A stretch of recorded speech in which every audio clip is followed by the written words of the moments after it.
on the new guys front, so obviously Roden is the one we're going to watch now because he's the only one there. But like I said earlier, I would expect to see, and there's really no reason not to see, Taj Bradley, who they got from the Tampa Bay Rays for Griffin Jackson. He has 350-something innings in the majors across 3 different seasons for the Rays. I think they're tinkering with some things at AAA with him. And then Mick Abel, who's the 23-year-old prospect they got as the part of the 2-player deal from Philly for Duran.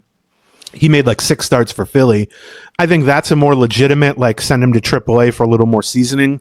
I mean, to send Bradley to AAA after almost 400 innings in the majors screams we want to tinker with him or we want to maybe mess with his service time. I haven't looked too close about that. But with Abel, I mean, I would expect to see, and I would want to see both of those guys down the stretch for the Twins. And I don't really think there's any reason not to see both of those guys. That's what I was going to wonder about. Is I wonder if you're going to be disappointed, because I'll give you one of my stories to watch is, the health of the big 3 in the rotation. You've got Pablo López coming back from an injury. Is he going to be the same guy? You've got Bailey Ober fighting his way through this injury. Is he going to be the same guy in 2026? Like, can he get past it?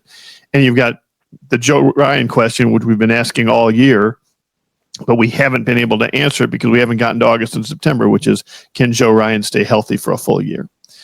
And those 3 are still supposed to be the top of this rotation next year, right now. Unless one of them gets expensive enough that things, or they get offers enough that they're going to change it. But I mean, I think if that was going to happen for Ryan, we would have seen it at the trade deadline. And so, if those 3 are pitching regularly, and we've got some other guys that we want to get some answers on, whether it's Simeon Wood Richardson or Zebby Matthews, etc. I'll talk about that as one of the other keys. I don't know how.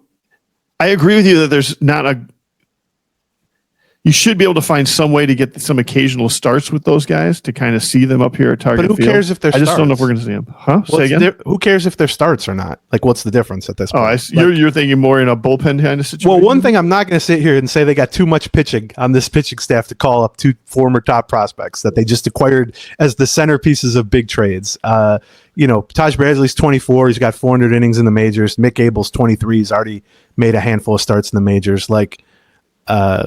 Obviously these were future-looking moves, but I'm definitely not going to sit here and say they don't have room for those guys on the pitching staff. Now, would I like to see them start? Yeah, sure. But, I mean, we just kind of talked about the state of the bullpen and the pitching staff right now, where it's a lot of seat filler guys, where the roles are kind of out the window.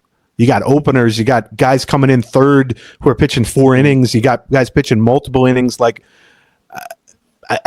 Those are clearly 2 of your better pitchers now at this point, or at least highest upside pitchers at this point.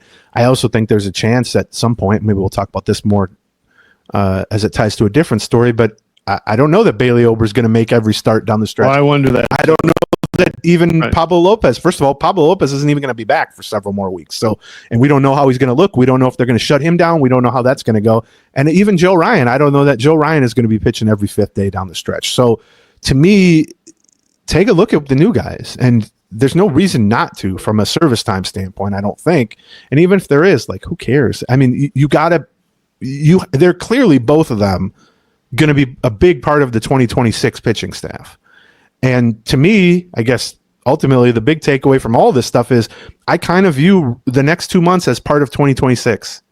It's not from a record standpoint, obviously, but it has more to do with 2026 in my mind than 2025, because 2025 is a lost cause at this point. So I would like to see them. And then James Outman, I'm not going to sit here and tell you I'm, president of the James Outman fan club, but you traded Brock Stewart even up for him.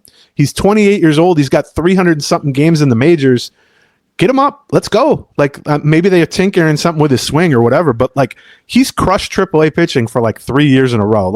Got a 980 OPS or something at AAA. You are not learning a single thing about his performance when he's facing AAA pitching, unless you're trying to make some tweaks mechanically. So maybe they're doing that. But if he's not up in September and Bradley and Abel aren't up in September, I kind of take away what I said at the beginning about how the reps and the playing time have value, because you got to put some guys in that role that you want to use, that you might actually want to plan around. So that's the new guys.